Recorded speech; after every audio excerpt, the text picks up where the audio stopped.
Assalamualaikum students, welcome to the channel Online Learning. Today we learn about the biology for grade 11. आज का हमारा topic है electron transport chain. आज हम electron transport chain के बारे में पढ़ेंगे। माइटोकॉन्ड्रिया के अगर हम स्ट्रक्चर को देखें तो माइटोकॉन्ड्रिया के स्ट्रक्चर में दो तरह की मेम्ब्रेन्स होती हैं, आउटर मेम्ब्रेन और इनर मेम्ब्रेन। तो इनर माइटोकॉन्ड्रियल मेम्ब्रेन के अंदर इलेक्ट्रॉन और प्रोटॉन ट्रांसपोर्टिंग इंजाइम्स होते हैं और ये जो इंजाइम्स होते हैं ये ग्रुप की फॉर्म में स्पेसिफिक सीरीज़ में अरेंज होते हैं। इस सीरीज़ को कहा जाता है इलेक्ट्रॉन ट्रांसपोर्ट चेन और माइटोकॉन्ड्रियल रेस्पिरेटरी चेन, और इसको हम इलेक्ट्रॉन ट्रांसपोर्ट सिस्टम भी कह सकते हैं। इलेक्ट्रॉन ट्रांसपोर्ट चेन और सिस्टम क्या होता है? इलेक्ट्रॉन ट्रांसपोर्ट चेन और सिस्टम इलेक्ट्रॉन कैरियर्स की एक सीरीज़ होती है और इसमें से कुछ जो कैरियर्स हैं वो प्रोटॉन पंप्स के तौर पे भी एक्ट कर रहे होते हैं। ये क्या करते हैं? ये इलेक्ट्रॉन्स का पैसेज करते हैं। इलेक्ट्रॉन्स का जो पैसेज होता है वो NADH या फिर FeDH2 से स्टार्ट होता है और इलेक्ट्रॉन यहाँ से ट्रांसफ़र होते हुए अपने अल्टीमेट एक्सेप्टर तक जाते हैं जो कि है एक molecular oxygen. Components of electron transport chain. Electron transport chain के बेसिकली 5 कंपोनेंट्स होते हैं। तो सबसे पहला कंपोनेंट है NADH रिडक्टेज, जिसको हम NADH डिहाइड्रोजिनेज कॉम्प्लेक्स भी कहते हैं। और NADH डिहाइड्रोजिनेज कॉम्प्लेक्स के अंदर फ्लेविन मोनोन्यूक्लियोटाइड, FMN और आयरन सल्फर कॉम्प्लेक्स शामिल होते हैं।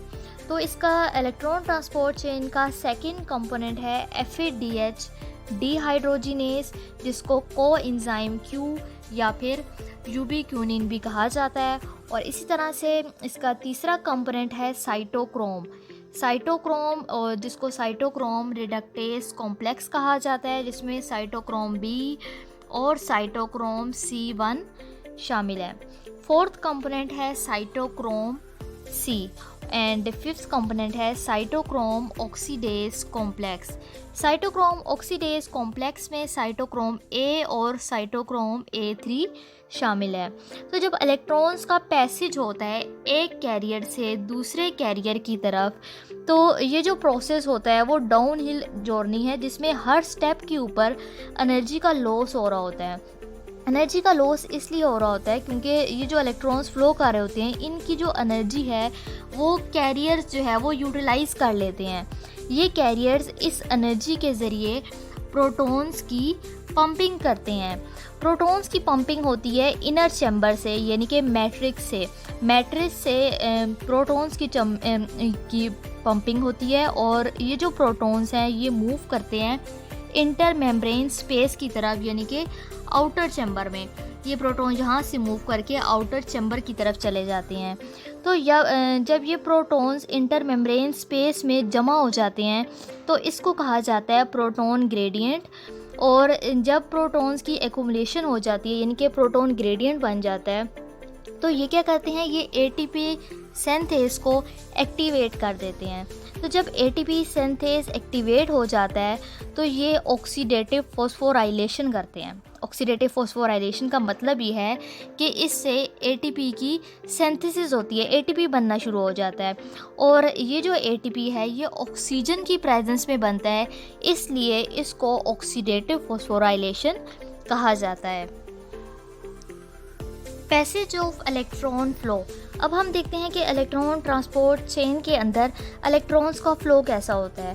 तो इलेक्ट्रॉन्स का जो फ़्लो होता है वो NAD से स्टार्ट होता है। जब इलेक्ट्रॉन्स NADC ग्लाइकोलिसिस और क्रेब्स साइकिल के दौरान इलेक्ट्रॉन्स रिमूव हो जाते हैं तो वो रिमूव होके NADH बनाते हैं। और ये जो NADH है जब इसको ऑक्सीडाइज किया जाता है NADH डिहाइड्रोजिनेज कॉम्प्लेक्स के ज़रिए, और इसके अंदर 2 प्रोस्टैटिक ग्रुप्स होते हैं। एक होता है फ्लेविन मोनोन्यूक्लियोटाइड FMN और दूसरा इसके अंदर प्रोस्टैटिक ग्रुप है आयरन सल्फर कॉम्प्लेक्स।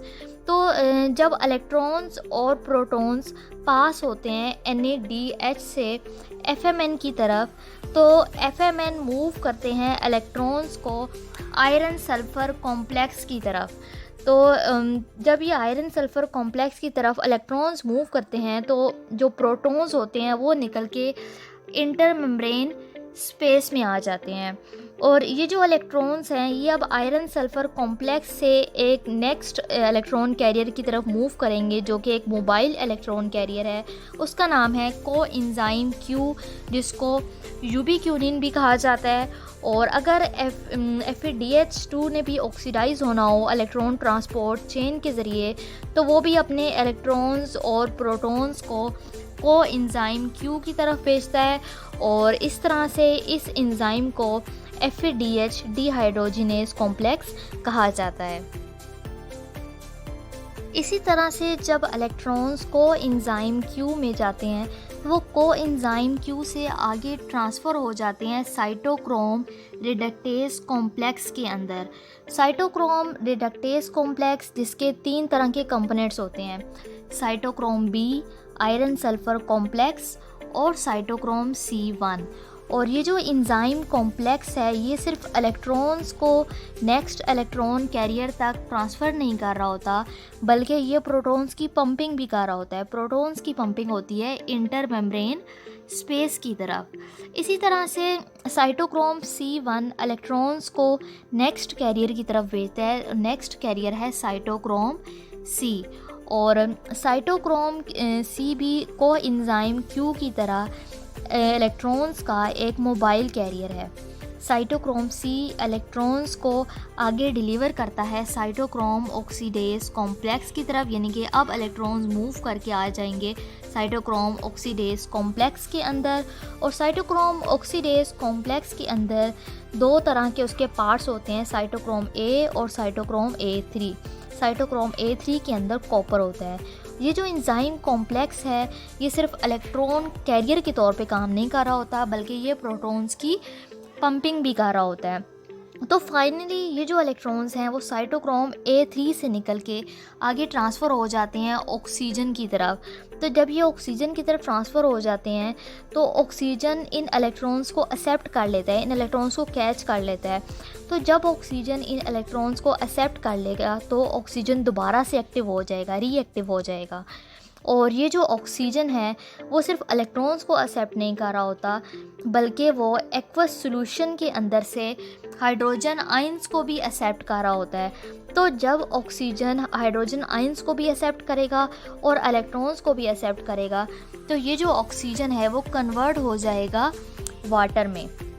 और इस पूरे प्रोसेस के दौरान जो एनर्जी रिलीज़ होती है इलेक्ट्रॉन्स के पैसेज में एक कैरियर से लेके नेक्स्ट कैरियर में, हर स्टेप में जो एनर्जी रिलीज़ होती है उसको स्पेसिफिक किस्म की ट्रांस मेम्ब्रेन कॉम्प्लेक्सेस होते हैं वो उसको कैच कर लेते हैं।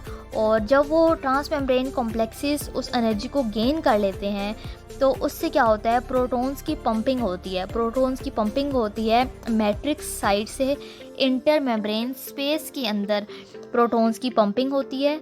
और इस तरह से इसमें जो 3 तरह की जो साइट्स होती हैं जो अवेलेबल होती हैं इलेक्ट्रॉन ट्रांसपोर्ट चेन के अंदर, वो है NADH dehydrogenase complex, cytochrome reductase complex और साइटोक्रोम ऑक्सीडेज कॉम्प्लेक्स। और ये जो एनर्जी रिलीज़ होती है, अगर ये एनर्जी हर स्टेप में रिलीज़ ना हो बल्कि एक ही स्टेप में सारी एनर्जी रिलीज़ हो जाए तो ये जो एनर्जी है वो लॉस्ट हो जाएगी और वो कन्वर्ट हो जाएगी नॉन यूजेबल हीट एनर्जी में। इलेक्ट्रॉन ट्रांसपोर्ट चेन के अंदर ATP की कोई डायरेक्टली फॉर्मेशन नहीं हो रही होती, बल्कि इलेक्ट्रॉन ट्रांसपोर्ट चेन का फंक्शन ये है कि इलेक्ट्रॉन्स को इजीली फॉल करवा सके फूड से ऑक्सीजन की तरफ। और इस स्टेप में एक ह्यूज अमाउंट में एनर्जी रिलीज़ होती है। I hope students you have gained the concept of electron transport chain. If you like my video, kindly subscribe my channel. Allah Hafiz.